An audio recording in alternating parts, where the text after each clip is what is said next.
Saudara-saudara pendengar yang kami kasihi dimanapun Anda berada, Anda kembali bersama kami pada acara Telaga Tegur Sapa Gembala Keluarga. Saya Gunawan Santoso dari Lembaga Bina Keluarga Kristen, dan kali ini saya bersama Ibu Esther Cahya, Sarjana Psikologi. Kami akan berbincang-bincang dengan Bapak Pendeta Dr. Paul Gunadi. Beliau adalah seorang pakar dalam bidang konseling serta dosen di Seminari Alkitab Asia Tenggara, Malang.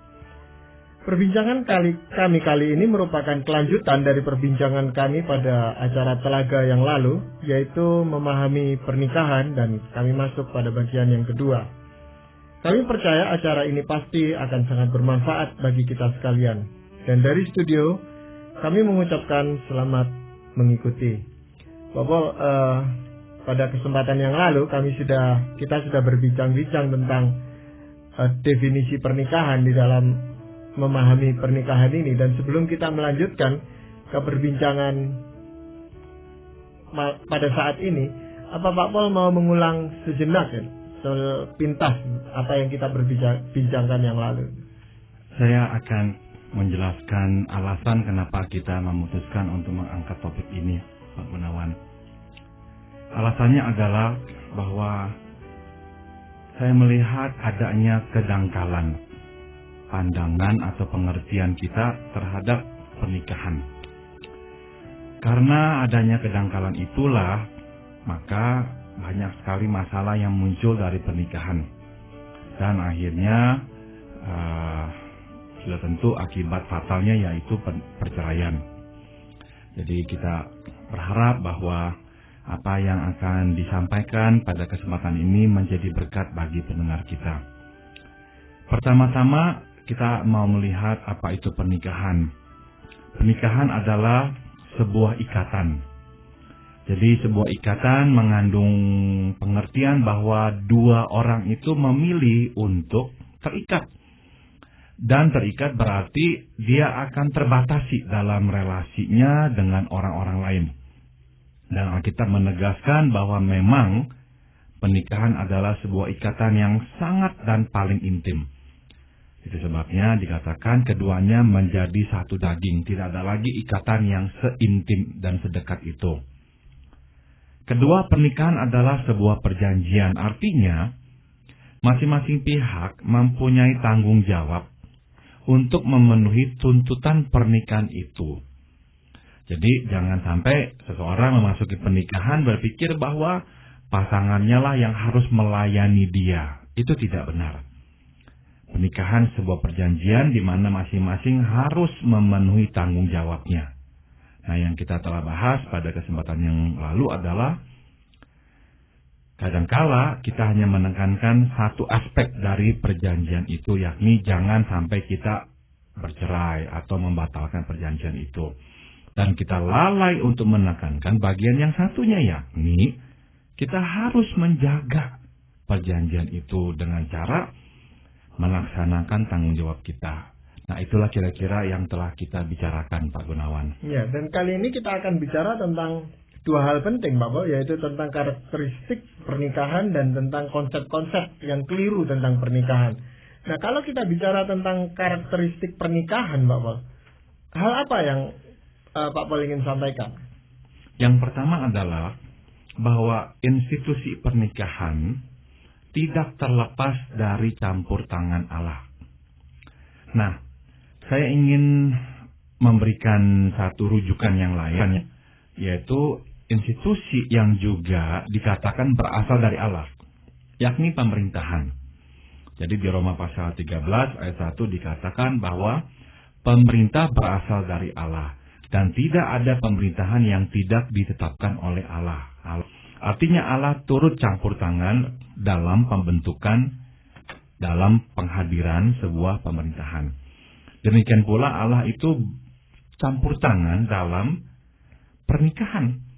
Nah, ini sesuatu yang kita mesti sebab kadangkala kita hanya melihat pernikahan itu sebagai sebuah fenomena manusiawi antara saya dan orang yang saya kasihi, dan kedua orang ini kemudian menjalin sebuah hubungan dalam pernikahan. Tidak. Ternyata Alkitab menegaskan bahwa Allah itu campur tangan. Maka dikatakan di Matius 19 ayat 6, karena itu apa yang telah dipersatukan oleh Allah tidak boleh diceraikan manusia. Menarik sekali bahwa Allah menegaskan bahwa dialah yang menyatukan orang untuk akhirnya tertarik kepada satu sama lain dan membangun sebuah pernikahan. Apakah hal itu termasuk juga kalau pernikahan itu adalah pernikahan yang dijodohkan oleh orang tua? Bahwa Alkitab mengatakan bahwa pernikahan itu dipersatukan oleh Allah dan tidak ada lagi penjelasan lainnya, boleh kita katakan bahwa iya, ternyata kalau itu terjadi dalam izin Allah. Bahwa entah mengapa Allah mengizinkan kedua orang itu akhirnya menikah dalam dalam satu saat. Nah, tapi Pak Gunawan, saya kira kita perlu memberikan penjelasan sedikit tentang hal ini. Sebab kalau tidak, kita akan masuk ke dalam sebuah pola pikir yang sangat pasif. Bahwa semua pernikahan, betapapun buruk dan sebagainya, sudah pasti itu adalah dalam kehendak Allah. Saya ingin juga memberikan keterangan di sini bahwa manusia itu bisa keliru dan bisa membuat kesalahan. Jadi ada kalanya kalau memilih bidang studi kita keliru memilihnya. Memilih pekerjaan kita bisa keliru memilihnya. Apakah kita bisa keliru memilih pasangan hidup kita? Sudah tentu bisa. Ada kalanya kesalahan itu baru kita sadari setelah kita menikah dan kita menyesali pilihan kita itu. Nah, kekeliruan bisa terjadi. Namun, sekali lagi, entah mengapa Tuhan mau menegaskan bahwa meskipun telah terjadi kekeliruan, tapi toh Allah terlibat di dalamnya. Ada faktor Tuhan yang terlibat di dalam pembentukan sebuah pernikahan. Nah, saya mau melihat hal ini sebagai sesuatu yang sangat positif, yaitu betapa buruk pun pernikahan kita sekarang ini, ternyata tetap ada Allah yang melihat dan mau menolong kita. Asalkan kita sekali lagi melibatkan Allah di dalam pernikahan kita ini. Jadi saya tidak mau kita ini berkubang dalam penyesalan. Kenapa saya menikah dengan dia? Kenapa saya menikah dengan dia? Saya mau kita ini justru melangkah ke depan. Setelah mendengar firman Tuhan yang berkata, apa yang telah dipersatukan oleh Allah, bahwa Allah itu terlibat, ya, kita melihatnya secara positif ke depan, yaitu Allah terlibat. Jadi Allah akan mau menolong kita untuk bisa keluar dari kemelut ini. Jadi faktor Allah, faktor yang tidak bisa diabaikan dalam sebuah pernikahan Kristen. Bagaimana halnya kalau misalnya salah satu pasangan itu yang kemudian meninggalkan gitu, Pak Paul, misalnya berselingkuh atau kemudian memilih untuk menikahi orang yang lainnya? Saya kira dalam kasus seperti itu, seperti tadi saya telah bahas bahwa dalam kasus seseorang tidak lagi menjalankan peran, tidak lagi menunaikan tanggung jawabnya untuk memelihara pernikahan, dia sudah memutuskan ikatan nikah itu. Saya berpendapat pengadilan sebetulnya tidak menceraikan pernikahan. Pengadilan mengesahkan sesuatu yang memang sudah terjadi. Yang menceraikan adalah orang yang tidak mau bertanggung jawab untuk menunaikan kewajibannya dalam pernikahan. Dia sudah menceraikan itu pernikahan, waktu dia tidak lagi mau menjalani tugasnya. Nah, apa hubungannya dengan Allah? Berarti dia adalah orang yang telah juga mengingkari janjinya kepada Allah. Sebab faktor Allah terlibat dalam pernikahan menandakan bahwa kita bukan saja berjanji kepada pasangan kita, tapi kita berjanji kepada Allah bahwa kita mau setia, mau menjaga pernikahan ini. Sewaktu kita berselingkuh, akhirnya kita ini mempunyai istri yang kedua atau simpenan yang lain, kita mengingkari janji kita kepada Allah. Ini yang harus disadari oleh manusia. Bahwa sekali lagi pernikahan bukanlah melulu atau hanya perkara atau relasi antara dua orang. Tapi ini adalah sebuah relasi di mana Allah hadir di dalamnya. Ini menarik sekali konsep ini. Sebab Alkitab tidak mengatakan yang sama dalam hubungan kita dengan orang lain. Misalkan dengan teman kita, dengan sahabat kita. Tidak ada itu. Ayat yang mengatakan bahwa Allah lah yang mempersatukan kita dan teman kita atau sahabat kita. Tapi dalam kasus pernikahan, Tuhan secara khusus mau menegaskan bahwa Dia terlibat. Untuk hal yang sepenting ini, Dia terlibat. Jadi, orang tidak boleh sembarangan memperlakukan pasangannya. Sewaktu dia mulai sembarangan memperlakukan pasangannya, dia sebetulnya sembarangan memperlakukan Tuhan, karena Tuhan takdir dalam pernikahannya. Apakah ada karakteristik pernikahan yang lain, Bapak, selain itu? Yang berikutnya lagi adalah pernikahan dimaksudkan Tuhan menjadi perlambangan kekekalan di tengah-tengah ketidakkekalan di dunia ini. Kita tahu tidak ada yang kekal dalam dunia ini. Namun di antara yang tidak kekal itu, Tuhan menetapkan lembaga pernikahan sebagai sesuatu yang bersifat kekal. Maka firman Tuhan berkata di Matius 19 ayat 9, barang siapa menceraikan istrinya kecuali karena zina, lalu kawin dengan perempuan lain, ia berbuat zina. Menarik sekali firman Tuhan ini. Bagaimanakah mungkin kita yang telah misalkan menceraikan istri kita, kemudian menikah lagi dikatakan berzina? Bukankah kita telah dengan sah menceraikan istri kita? Kok dikatakan zina kalau kita mempunyai istri yang lain setelah bercerai? Kita hanya bisa memaknai ayat ini dalam pengertian bahwa Tuhan menganggap pernikahan itu kekal. Itu sebabnya waktu kita menikah dengan orang lain, Tuhan melihat itu sebagai sebuah perzinahan. Jadi sekali lagi saya mau tekankan, di mata Tuhan, pernikahan itu Tuhan desain untuk menjadi sesuatu yang kekal dan permanen. Begitu permanennya sehingga meskipun orang itu akhirnya menikah dengan orang lain setelah dia bercerai, Tuhan berkata dia berzina. Nah, sekali lagi Tuhan mau menekankan bahwa pernikahan itu permanen.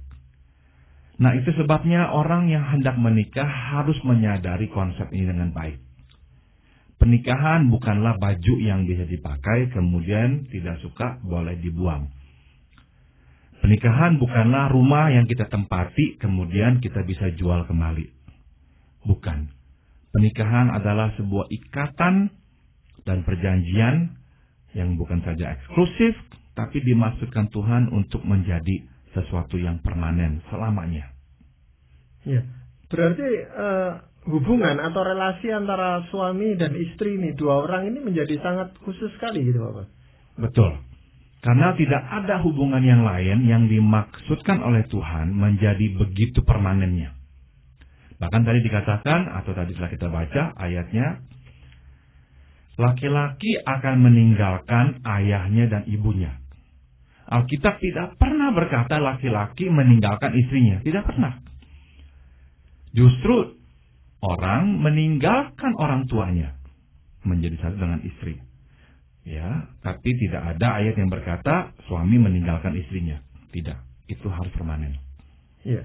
Dan itu dengan apa atau bagaimana eratnya hubungan itu digambarkan oleh Tuhan, Bapak? Digambarkan oleh Tuhan sebetulnya itu sebagai suatu daging, satu daging. Bagaimanakah sesuatu itu, maksud saya, dua orang itu menjadi satu daging? Itu menjadi suatu penggambaran yang sangat-sangat akrab ya. Satu daging, bukan lagi dua. Dan tidak bisa lagi dipisahkan memang, karena keduanya menjadi satu daging. Iya. Adakah karakteristik yang lain dari pernikahan itu? Yang ketiga lagi adalah relasi antara suami dan istri dimaksudkan untuk menjadi contoh konkret relasi antara Allah dan manusia.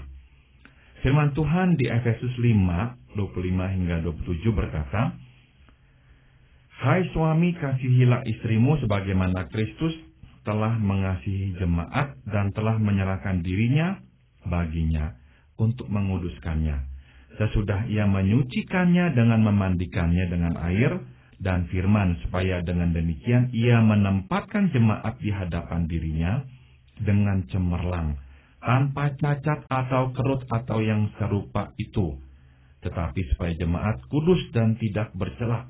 Ini tugas suami. Tugas istri, Efesus 5, 22-23, "Hai istri, tunduklah kepada suamimu seperti kepada Tuhan, karena suami adalah kepala istri, sama seperti Kristus adalah kepala jemaat. Dialah yang menyelamatkan tubuh." Dengan kata lain, hubungan suami istri seyogianya melambangkan atau mencontohkan dengan konkret hubungan antara Allah dan manusia.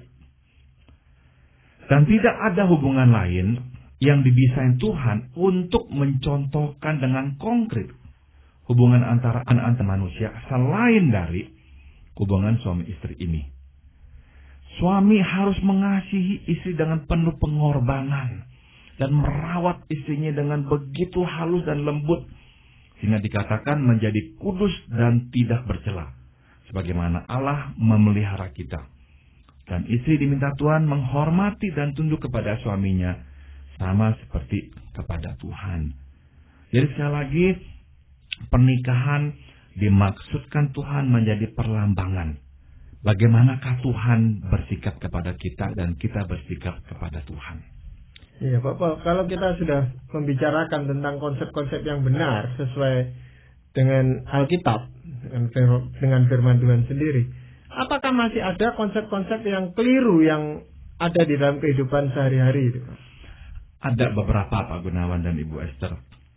Yang pertama adalah adanya anggapan bahwa pernikahan merupakan puncak dari sebuah gunung yang disebut cinta. Jadi seolah-olah setelah kita mencintai, puncaknya adalah pernikahan. Itu tidak salah, tapi tidak lengkap. Memang pernikahan itu sebaiknya dan seharusnya didirikan di atas cinta. Tapi pernikahan bukan hanya puncak dari cinta. Bukan. Pernikahan sebuah ikatan, sebuah perjanjian. Bukan hanya sebuah cinta. Kalau sudah sampai puncak gunung bisa turun ya berarti Bapak. Dan puncak gunung takutnya bisa turun. Sebab kalau cintanya turun, dia berarti ya saya harus turun gunung juga. Ya, jadi pernikahan lebih dari sekadar puncak cinta. Kedua, ada konsep pernikahan adalah wadah penyaluran hasrat seksual. Itu adalah efek atau keuntungan yang bisa kita raih dalam pernikahan. Kita bisa menikmati hubungan seksual. Tapi jangan sampai orang mempunyai anggapan, oh saya menikah sebab saya ingin mempunyai seorang rekan, partner, di mana saya bisa berhubungan seksual dengan dia. Oh, pernikahan jauh lebih dalam dan agung daripada itu. Tapi saya pernah mendengar ada orang yang mempunyai konsep ini, katanya didasarkan oleh pandangan Paulus yang mengatakan kalau memang tidak bisa menahan diri, tidak bisa menahan hawa nafsu, lebih baik menikah. Jadi mereka menggunakan alasan ini, Pak Paul. Paulus mengatakan itu memang tidak dalam konteks menjelaskan tentang pernikahan. Dia menjelaskan pernikahan dengan begitu terinci di Efesus pasal 5 ayat 25 hingga 33 itu.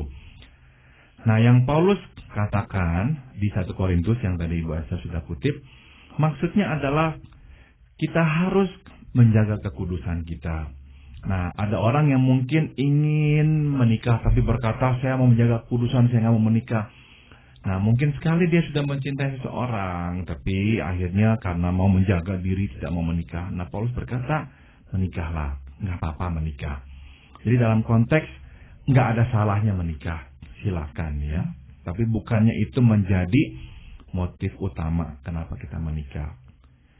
Ya, tetapi ada yang mengatakan dengan menikah lalu dia tidak bisa bebas lagi gitu Bapak. Ya, itu adalah yang tadi saya katakan ya. Pernikahan sebuah ikatan yang eksklusif, jadi kita bisa memperlakukan orang sama seperti dia memperlakukan pasangannya. Iya. Pengertian yang keliru tentang pernikahan apalagi, Pak? Yaitu pernikahan sebagai wahana untuk memperoleh keturunan. Ada orang yang begitu.